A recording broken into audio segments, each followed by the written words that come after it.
छोटी चिड़िया अभी नदी से पानी पीने गई ही थी कि वहाँ गौरी कौवी आ जाती है। वो अपनी गंदी चोंच के साथ आकर चिड़िया के पास बैठ जाती है और चिड़िया से कहती है, चिड़िया रुको, पहले मुझे पानी पी लेने दो, तुम बाद में पीना। गौरी बहन, आप किसी से भी पूछ लें, आपकी चोंच बहुत गंदी है, पहले आप अपनी चोंच धो लें, फिर नदी से पानी पिए। बस इतना कहना था चिड़िया का कि गौरी कौवी को चिड़िया पर बहुत गुस्सा आता है। छोटी और कमजोर चिड़िया, तुमने मुझे गंदी चोंच वाली कहा, चल भाग यहाँ से, आज के बाद मैं तुम्हें नदी से पानी नहीं पीने दूंगी। तुम कैसे रोक सकती हो मुझे नदी से पानी पीने से? ये नदी सबकी साझी है। दोनों में लड़ाई शुरू हो जाती है। गौरी भड़कर चिड़िया को मारने लगती है। शोर सुनकर कबूतर चाचा वहाँ आ जाता है। रुको रुको, क्या बात है, तुम ऐसे क्यों लड़ रही हो?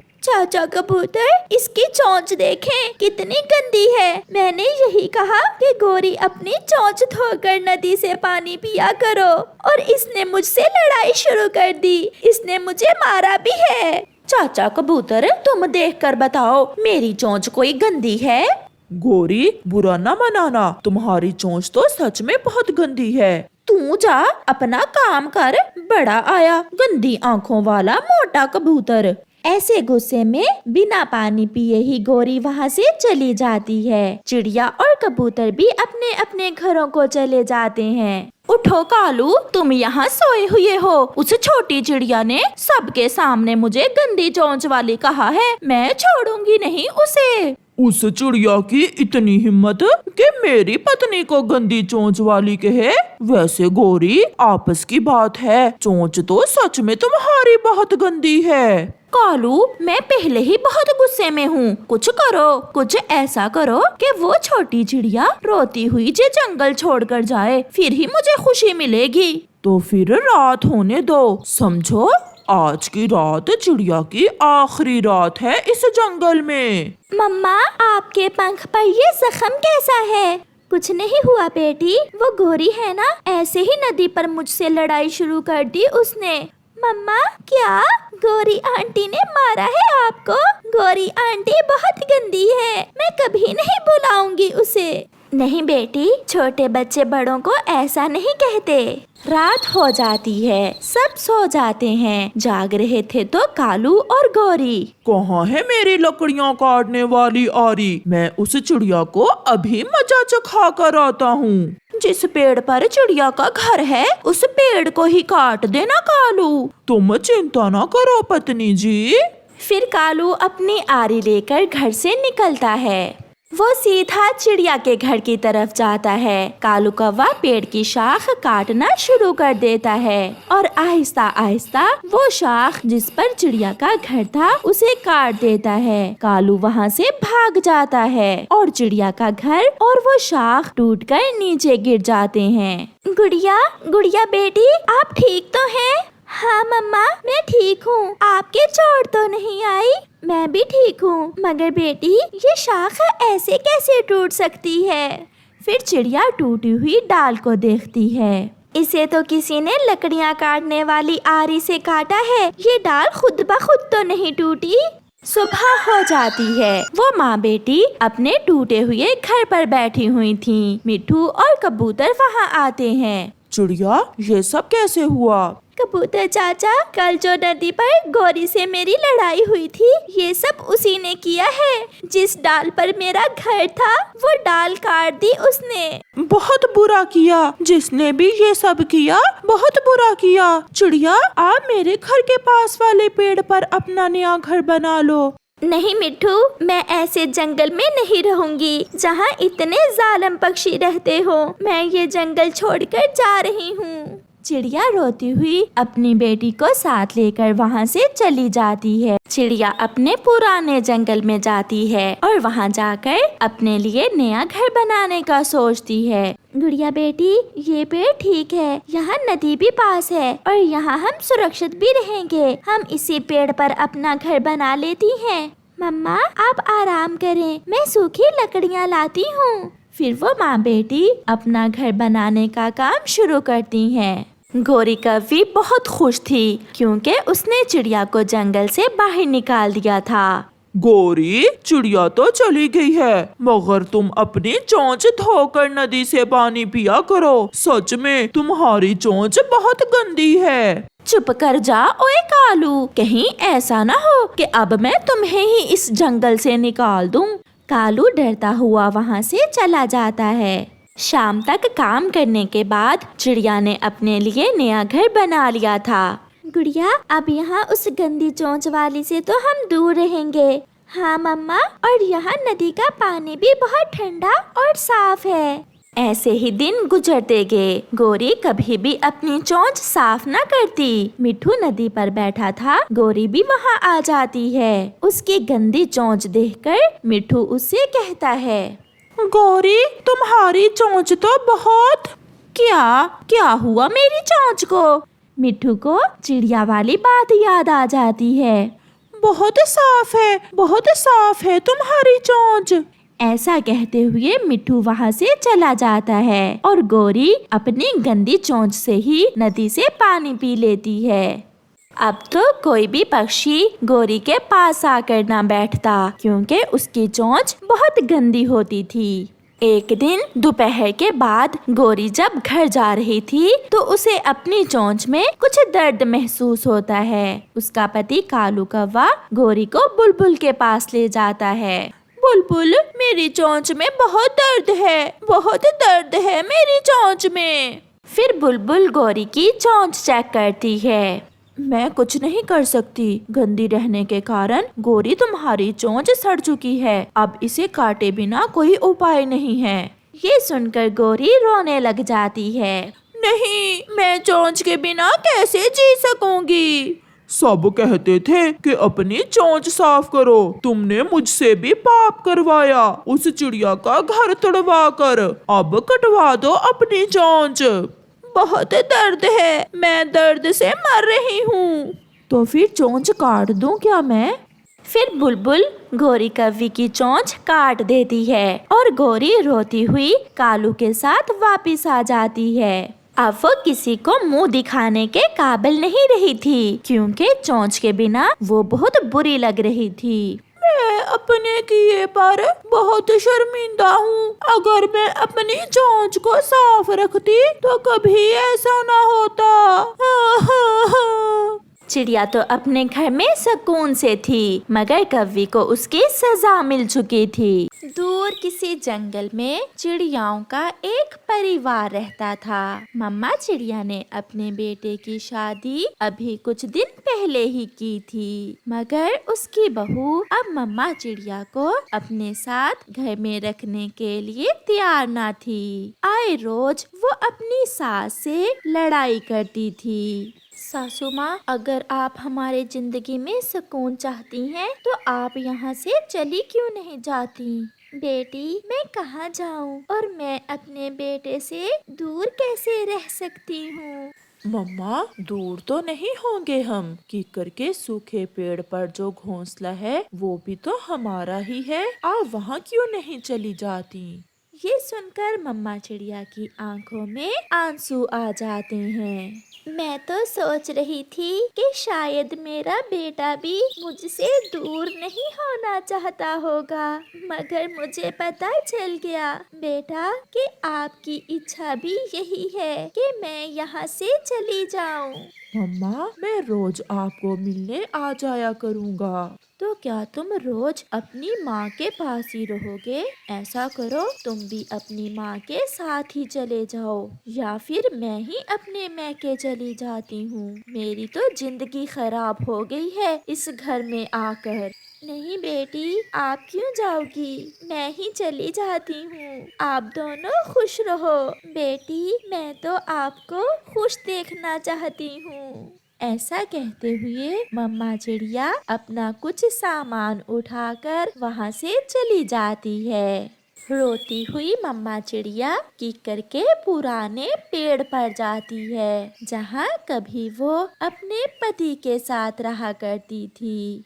घोंसला बहुत पुराना था। मम्मा चिड़िया अपना सामान पेड़ के ऊपर रखकर उस पुराने घोंसले की मरम्मत शुरू करती है, मगर उसका किसी भी काम में दिल नहीं लग रहा था। फिर वो ऐसे ही टूटे हुए घोंसले में लेट जाती है और अपने माजी में खो जाती है। अपनी सास के घर से चले जाने के बाद बहू रानी भी घर की सफाई शुरू करती है। दूसरे रोज जब कुकू दाना लेने जाने लगता है तो उसकी पत्नी उससे कहती है, शाम को जल्दी घर आ जाना, आज हम दोनों शाम को मिलकर नदी पर जाएंगे। मैंने सोचा था कि मैं शाम को माँ से मिलता आऊँगा। अभी कल ही तो गई है माँ यहाँ से, फिर किसी दिन मिल आना, आप जल्दी घर आना। मम्मा चिड़िया अकेली और उदास अपने घोंसले में बैठी हुई थी। उसे अपने बेटे की बहुत याद सता रही थी, जिस बेटे के बिना वो एक लम्हा जीने का सोच भी नहीं सकती थी। आज वो उसी बेटे के बिना सूखे पेड़ पर टूटे हुए घोंसले में बेआसरा बैठी थी। शाम हो जाती है और मम्मा चिड़िया की आंखें दूर तक देख रही थीं कि शायद उसका बेटा उससे मिलने आए, मगर फिर जब अंधेरा बढ़ने लगता है तो मम्मा चिड़िया थक हार कर फिर से वापस आकर टूटे हुए घोंसले में बैठ जाती है। ऐसे ही कुछ दिन गुजर जाते हैं। मम्मा चिड़िया भी इतने दिनों में अपना घोंसला मरम्मत कर लेती है। कुकू और उसकी पत्नी भी ये भूल जाते हैं कि कोई बूढ़ी चिड़िया भी कभी उनके घर में रहती थी। एक शाम आसमान पर गहरे बादल छाए हुए थे। कुकू भी तेजी से अपने घर की तरफ उड़ा जा रहा था। किक्कर के पेड़ पर उसकी बूढ़ी माँ ने भी खुद को बारिश से बचाने के लिए कुछ पत्ते लगा लिए थे। बहुत गहरे बादल हैं, अच्छा ही हुआ जो आप समय से घर पहुँच गए। बरसात भी शुरू हो जाती है। बादल गरज रहा था और बिजली आसमान पर चमक रही थी। आज मैंने सासू माँ का पुराना संदूक खोला था। मैंने सोचा शायद कोई काम की चीज मिल जाए, मगर क्या मिला? ये एक टूटी हुई लालटेन, सासू माँ की ऐनक और ये एक डायरी पड़ी थी। ऐसे कहते हुए कुकू की पत्नी अपने पति के लिए खाना लगाती है। कुकू खाना खाने लगता है। टिंको के घोंसले में माँ भीग रही होगी, बारिश तेज है। हर समय माँ, हर समय माँ, इससे तो अच्छा है आप माँ के पास ही चले जाओ। मैंने तो बस बात ही की थी। फिर वो दोनों लालटेन जलाकर एक तरफ रख देते हैं और कुकू अपनी मम्मा की डायरी खोलता है और उसे पढ़ने लगता है। आज के दिन मैं बहुत खुश हूँ। आज मैंने एक अंडा दिया है। मैं अपने अंडे की अपनी जान से भी बढ़कर रक्षा करूँगी। ऐसे कुकू डायरी को पढ़ते हुए अपनी मम्मा के माजी में खो जाता है। अगर हमारे अंडे से बेटा निकला तो आप उसका क्या नाम रखेंगे? मैं अपने बेटे का नाम कुकू रखूंगा। मुझे कुकू नाम बहुत पसंद है। आप अंडे का ध्यान रखें और मैं अपने कुकू के लिए नरम नरम फल लेकर आता हूँ। बादल की गरज के साथ ही तेज हवा का एक झोंका आता है और लालटेन बुझ जाती है। कुकू उठकर लालटेन फिर से जलाता है और अपनी मम्मा की डायरी का अगला वर्क पलटता है। मगर वो शाम मेरे लिए बहुत दुख की शाम थी, जब कबूतर ने मुझे आकर बताया कि मेरी दुनिया उजड़ चुकी है। मेरे कुकू के पापा को किसी जालिम ने मार दिया था। मेरे कुकू के पापा को किसी जालिम ने अंडे से बाहर आने से पहले ही मार दिया था। मैं बहुत रोई, मगर फिर मैंने पलटकर अपने अंडे की तरफ देखा, जिसे देखकर मुझ में जीने की आशा पैदा हुई। कुकू अपनी मम्मा की डायरी पढ़ता हुआ रो रहा था। वो पढ़ता जा रहा था। वो फिर से दूसरा वर्क पलटता है। आज मेरे अंडे से मेरा छोटा सा बेटा बाहर आ गया था, जिसका नाम मैंने कुकू ही रखा।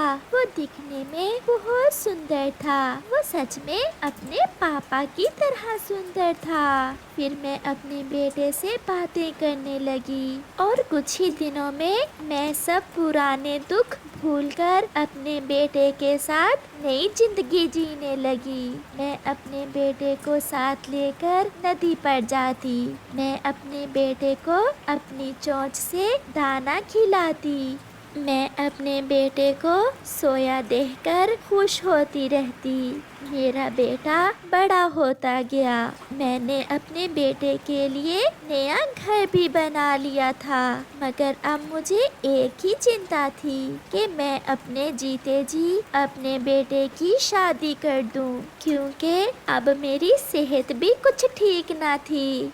कुकू की आंखों से आंसू गिर गिर कर उसकी मम्मा की डायरी के वर्क भीग चुके थे। उसे ये एहसास हो रहा था कि कैसे उसकी मम्मा ने अपनी जिंदगी अपने बेटे के नाम कर दी। उसकी मम्मा ने अपने बेटे को पालने के लिए अपनी जिंदगी लगा दी और उसने अपनी पत्नी को खुश करने के लिए अपनी माँ को ही घर से निकाल दिया। वो पछता रहा था। वो अपने किए पर आंसू बहा रहा था। बाहर खिड़की से तेज बारिश देखकर उसे फिर से माँ का ख्याल आता है और वो अपनी पत्नी को सोता हुआ छोड़कर अपने घोंसले से निकलता है। वो बहुत तेज उड़ रहा था। जल्द ही वो कीक करके सूखे पेड़ पर घोंसले के पास पहुंच जाता है। मम्मा, मेरी मम्मा, मैं आ गया हूँ। मैंने आपकी डायरी पढ़ी और मुझे पता चला कि मम्मा आपने अपनी जिंदगी में कितने दुख सहे हैं। मैं सब भूल गया था। माँ, मुझे माफ कर दो। वो रोता हुआ ऐसे बोले जा रहा था, मगर उसकी मम्मा तो अपनी आंखें बंद करके लेटी हुई थी।